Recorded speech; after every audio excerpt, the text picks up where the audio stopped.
मध्य प्रदेश के घने जंगलों के बीच में एक छोटा सा गांव था जिसका नाम था शिवपुर। ये गांव अपनी हरियाली और शांति के लिए मशहूर था, लेकिन कुछ सालों से इस गांव में एक खौफनाक डर छा गया था। लोग कहते थे कि जंगल के भीतर एक पिशाच वास है।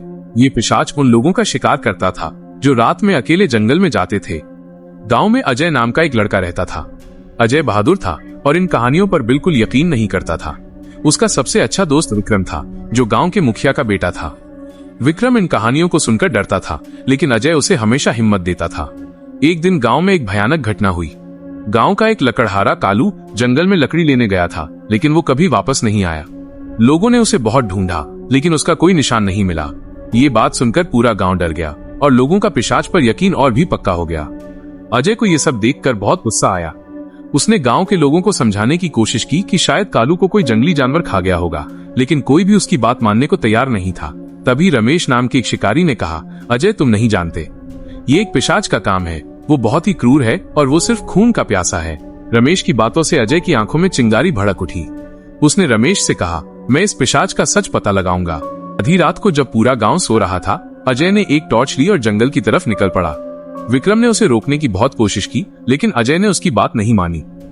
जंगल में घना अंधेरा था और पेड़ों की टहनियां हवा में हिल रही थी, जिससे अजीब सी डरावनी आवाजें आ रही थी। अजय हिम्मत करके आगे बढ़ रहा था। अचानक उसे एक पेड़ के पास एक अजीब सी रोशनी दिखाई दी। जब वो पास गया तो उसने देखा कि वहां पर कुछ पुराने अवशेष पड़े हैं और एक छोटा सा ताबीज चमक रहा है। अजय ने ताबीज को उठा लिया। जैसे ही उसने ताबीज उठाया, उसे एक भयानक चीख सुनाई दी। उसके सामने एक डरावनी आकृति दिखाई दी। उस आकृति की आंखें लाल थीं, उसके नाखून लंबे थे और उसके दांत नुकीले थे।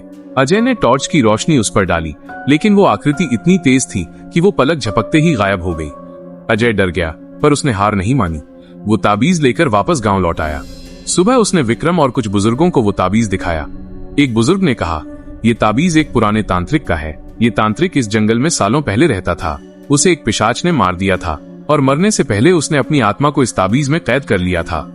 ये सुनकर अजय को एक अजीब सी बात याद आई। उसने कहा, क्या ऐसा हो सकता है कि पिशाच ने तांत्रिक को मारा हो और अब उसकी आत्मा बदला ले रही हो? बुजुर्ग ने सिर हिलाया। हो सकता है, पर ये तो पिशाच है, इसका बदला लेना आसान नहीं होगा।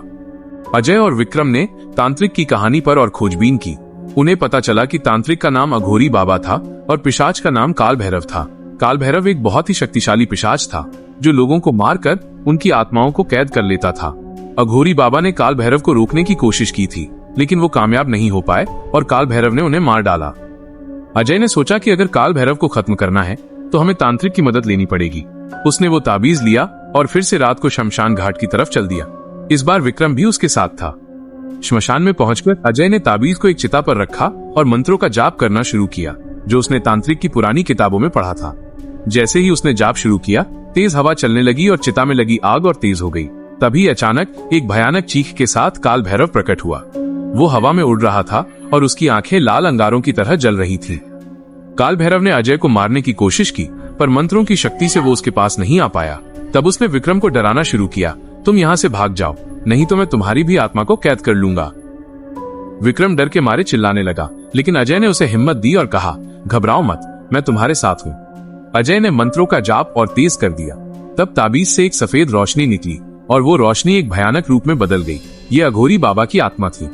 अघोरी बाबा ने काल भैरव को देखा और कहा, आज तेरा अंत निश्चित है। दोनों में भयानक लड़ाई शुरू हो गई। अघोरी बाबा की आत्मा और काल भैरव आपस में लड़ रहे थे। जंगल के पेड़ कांप रहे थे, हवा में अजीब सी ऊर्जा थी और आसमान में बिजली कड़क रही थी। आखिर में अघोरी बाबा ने अपनी आत्मा की सारी शक्ति को एक जगह इकट्ठा किया और उसे काल भैरव पर वार कर दिया।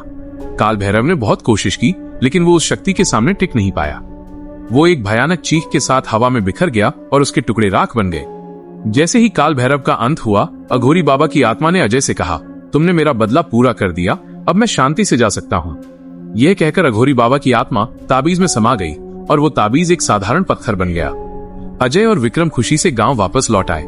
जब लोगों ने उन्हें देखा तो वे हैरान रह गए। अजय ने उन्हें पूरी कहानी सुनाई। गांव के लोग अजय की बहादुरी और विक्रम की हिम्मत की तारीफ करने लगे। उस दिन के बाद शिवपुर गांव में कोई भी बुरी आत्मा या पिशाच नहीं आया। गांव में फिर से शांति छा गई और लोग सुकून से रहने लगे। अजय और विक्रम ने साबित कर दिया कि हिम्मत, दोस्ती और अच्छे कर्म हमेशा जीतते हैं।